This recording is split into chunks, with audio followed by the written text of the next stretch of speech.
If you're using Document Library Pro, you may already know that it comes with a front-end document upload form, which makes it easy for users to add documents without needing to access the WordPress admin. In addition to that, one highly requested feature is to allow users to edit existing documents, once again from the front end. Now there's actually a way to do this with a clever integration. This is WP Sync Sheets, an amazing plugin that syncs any type of WordPress content with a Google spreadsheet. And recently, the developers of WP Sync Sheets created an add-on that integrates it with Document Library Pro. This allows you to edit all of the data about your documents, including the download links from a Google spreadsheet.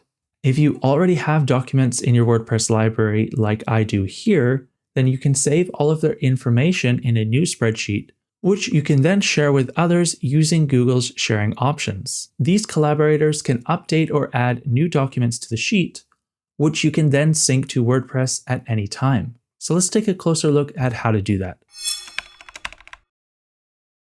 Visit the first link in the description to get a copy of the WP Sync Sheets for Document Library Pro plugin. After purchasing, go to WordPress and under Plugins, click on Add New, then Upload Plugin, and choose the zip file from your purchase confirmation. Once you've finished with the installation, you'll need to activate it. Find WP Sync Sheets on the admin menu and go to the License tab. Here you can enter your license key and get started. Next, use the API settings to enter your client ID and secret key.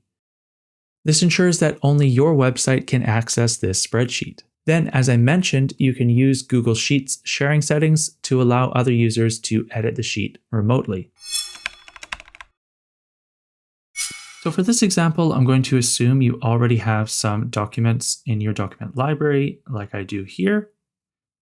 Let's go back to the WordPress admin and then click on WP Sync Sheets for Document Library Pro. Then click on the Settings tab. To create a new Google Sheet that copies all of the information from your current documents, click on this Create New Spreadsheet option and give it a name. Then as you scroll down here, you'll see this option here, Document Sheet, allows you to edit the name for this sheet later on. And under Sheet Headers, you can see all of the different criteria for documents which can be included in the spreadsheet. If you select all, then all of this information will be added to the sheet, and you can update documents based on all of this different information. You can also select none or select specific options depending on your preferences. Further down, you can see this Import Documents option, where we have the option to add the Insert, Update, and Delete columns. Then when you sync the sheet later, it will execute that action. So if you want to include these columns in your sheet, make sure this is enabled and enable any of the three that you want to include. Then click on Save. And this will create a new Google spreadsheet. Back at the top of this settings page, if you select an existing spreadsheet from the list here, you can choose to view the spreadsheet, clear the spreadsheet, which removes all of the data except for the headers, or you can even download the spreadsheet. Let's view it now. And you'll see down the bottom here, we have our All Documents, which is the specific sheet that we were modifying earlier. And then down here, we can see an extra option called Sync Documents.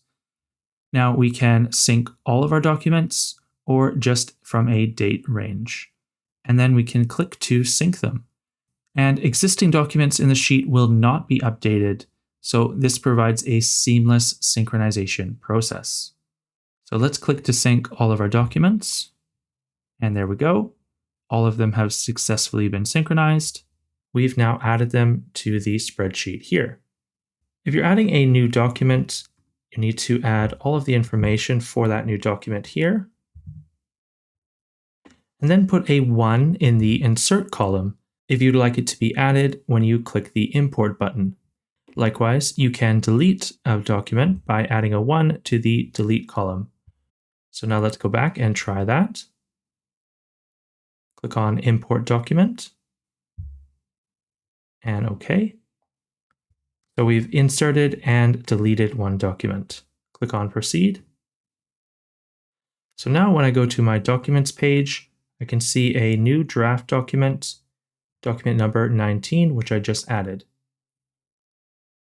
So now you can invite collaborators to edit or add new documents to your library, all within Google Sheets. The next step is to customize your library on the front end so it serves your site's visitors.